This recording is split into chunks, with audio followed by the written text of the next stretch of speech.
오늘 돈 공부 제대로 한번 시켜드리겠습니다. 돈에 대한 5가지 정도의 특성에 대해서 이해하시게 된다고 하면 아마 오늘 많은 것들 얻어가시는 걸 겁니다.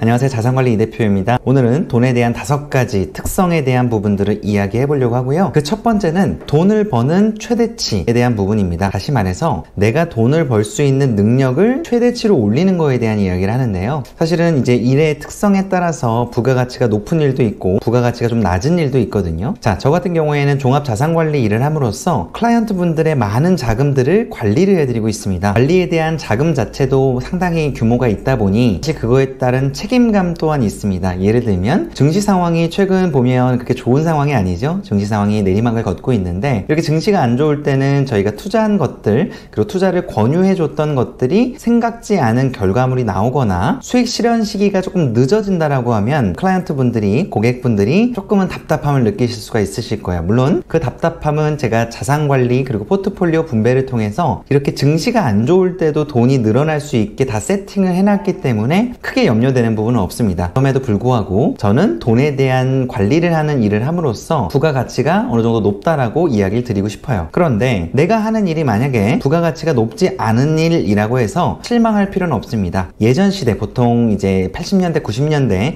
2000년대 초반 정도까지는 내가 하는 일을 열심히 하더라도 그 산업과 그 일이 부가가치가 높지 않으면 많은 돈을 벌 수 없었던 시대입니다. 그런데 지금은 다르죠. 자기가 하는 일 중에 무언가라도 잘하는 일이 있다라고 하면 요즘에는 그런 것들을 수익화 시킬 수 있는 채널들이 워낙 다양해졌어요. 뭐 유튜브가 될 수도 있고 인스타그램이라든지 블로그가 될 수도 있고 자기가 하는 것들 중에 잘하는 것들을 조금 이해하기 쉽게만 잘 표현을 해주고 한다라고 하면 충분히 수익 창출할 수 있는 기회들이 생기거든요. 지난번에도 한번 사례 공유를 드린 적이 있었는데 어떤 동영상 편집을 잘 하시는 제가 공부했었던 조블리라고 하는 동영상 편집 크리에이터 분 같은 경우에는 아마 일반 직장인을 다니셨을 거예요. 그런데 그 자기가 동영상 편집을 나름 잘 하다 보니 그 동영상 편집에 대한 부분들을 조금씩 유튜브 영상, 블로그에다가 올리다가 보니까 어느 순간 구독자들도 많아지고 이웃수도 많아지고 한 거예요. 그러면서 책도 내시고 유튜브로 인한 수익 창출도 되시고 지금은 뭐 강의 같은 것도 많이 하고 계신 걸로 알고 있어요. 이런 것처럼 자기가 하는 일 중에 그것들을 뭔가 수익화하실 수 있는 장점이 있다 라고 했을 때 그런 것들을 높여보는 작업들을 한번 해보시는 걸 추천을 드리겠습니다. 두 번째로는 돈을 대하는 나의 마음입니다. 돈의 속성의 저자이신 김승호 회장님이 이런 얘기를 하셨죠. 돈이라고 하는 건 인격체다. 제가 이런 것들을 정말 많이 느끼는데 우리 뉴스 기사 통해서 로또 당첨되거나 생각지 않은 돈을 번 사람들 보면 대부분의 분들이 그 돈을 많이 유지 못하시는 경우 심지어는 더 안 좋은 삶의 영향이 있다는 걸 기사 통해서 많이 보셨을 거예요. 자, 2가지인데 첫 번째로는 그 큰 돈은 내가 담을 만한 내 그릇이 준비가 안 된 거일 수도 있고 두 번째로는 내가 그 돈을 대하는 마음 자체를 진중하게 생각하지 않았기 때문이에요. 갑자기 큰 돈이 들어오니까 막 쓰고 싶으신 거지. 그리고 예전에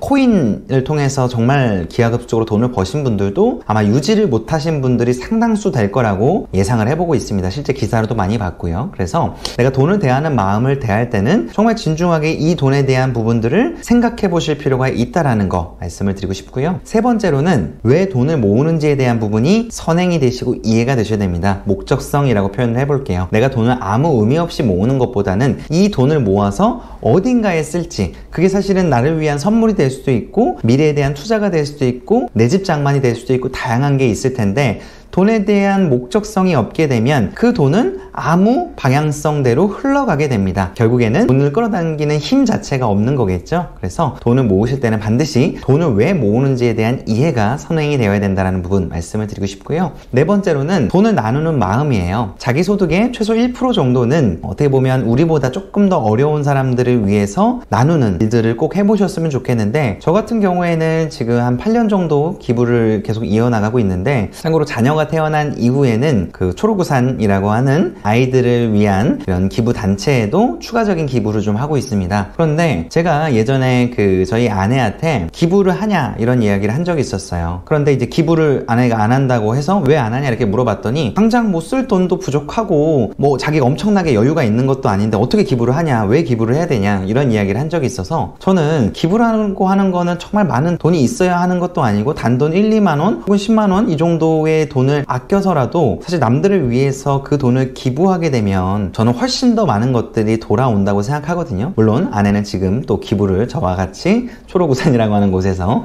열심히 하고 있는데, 돈을 기부하다 보면 내가 정말 아무렇지도 않게 흥청망청 썼던 돈들이 누군가한테는 정말 삶의 희망이 될 수도 있거든요. 초록우산 같은 경우에는 자기가 결연한 아이가 어떻게 커가는지에 대한 부분들도 정보를 받을 수 있고, 생일에 대한 이런 알람도 받을 수 있어서 올해 같은 경우에도 또 저희가 후원하고 있는 아이에 대한 이런 생일 선물이라고 해야 될까요? 이런 것들도 좀 작은 마음이지만 뭐 기부금 이외에 추가적으로 보내드린 적이 있었는데, 그런 마음 자체가 나를 훨씬 더 좋은 사람이 되게 만들어주는 것 같습니다. 그런 마음을 가지면 아마 절대로 돈이 나를 떠나가지 않을 거라고 생각을 합니다. 마지막 다섯째로는 돈이 쓰여지는 방향성인데, 아까 세 번째로 이야기했던 목적성과는 다른 이야기입니다. 돈이 쓰여지는 방향성이라고 하는 건 올바른 방향성을 이야기하는데, 우리가 어떻게 보면 유명 연예인들이나 뉴스에 좀 안 좋은 이슈로 나오시는 분들 보면 그 돈을 안 좋은 방향성으로 사용을 하시는 경우들이 되게 많거든요. 뭐 마약을 투여한다던가, 아니면 돈을 이제 안 좋은 유흥업소에 쓰신다던가,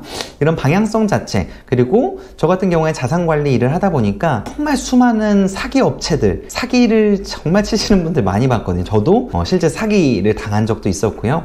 실제로 한 예를 들어드리면, 예전에 이제 한창 전세 렌터카라는 원카라고 하는 회사가 있었어요. 조금 저는 이제 돈을 관리해드리고 도움을 드리고 뭐라도 비용 절감을 해드리는 게 제 역할이다 보니 그 원카라고 하는 회사를 알아보고 몇몇 고객분들한테 소개를 해드린 적이 있었어요. 그 소개를 통해서 한 분 정도가 차량을 구매하시게 되셨어요. 차량 구매에 대한 부분들은 말 그대로 구매를 하는 게 아니라 전세처럼 렌트를 한다는 용도였거든요. 그래서 4년 뒤에 자기의 돈을 완전히 전세금 돌려받는 것처럼 돌려받는다라고 하는 기획으로, 사실 이서진 씨라는 배우도 쓰시면서 사실은 광고를 막 하고 있었는데, 사실 알고 보니까 대국민 사기였더라고요. 그 회사의 대표이사라고 하는 분이 그 돈을 개인적인 용도로 횡령하거나 안 좋은 곳에 막 쓰게 되신 거예요.